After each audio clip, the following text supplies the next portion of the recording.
महाराष्ट्र शासनाने 2 जून रोजी पुण्यश्लोक अहिल्यादेवी होळकर शेतकरी सन्मान योजना जाहीर केलेली आहे। या योजनेमध्ये 3 घटक आहेत: कर्जमाफी, एक वेळ समझोता आणि प्रोत्साहन।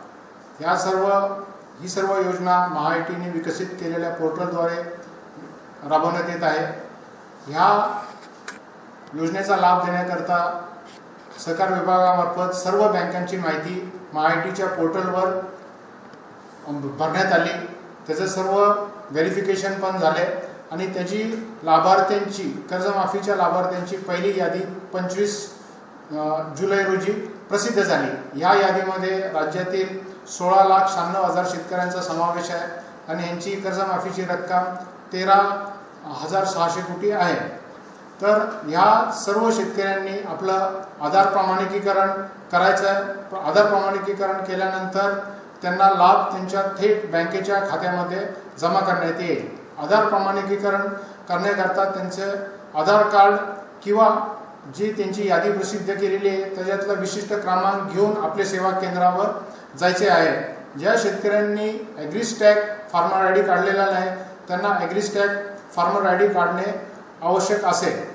काही ठिकाणी थोड्या अशा तक्रारी आलेल्या आहेत की गाव पातळीवर जी यादी प्रसिद्ध झालेली आहे त्यामध्ये कमर्शियल बँकेचे जे NPAचे अकाउंट्स आहेत त्याची रक्कम चुकलेली आहे। तर याबाबत मी शेतकऱ्यांना आश्वासित करू इच्छितो की याबाबत तुम्ही चिंता करू नका। आपण आपल्या बँकेच्या ब्रांचमध्ये जाऊन तपासावे। तिथं आपली 31 मार्च 26ची थकबाकीची रक्कम दिसेल किंवा तुम्ही आपल्या सेवा केंद्रावर गेल्यावर देखील तिथल्या स्क्रीनवर तुमची 31 मार्च 26ची रक्कम दिसेल। ती रक्कम बरोबर असल्यास तुम्ही आधार ऑथेंटिकेशन करावे।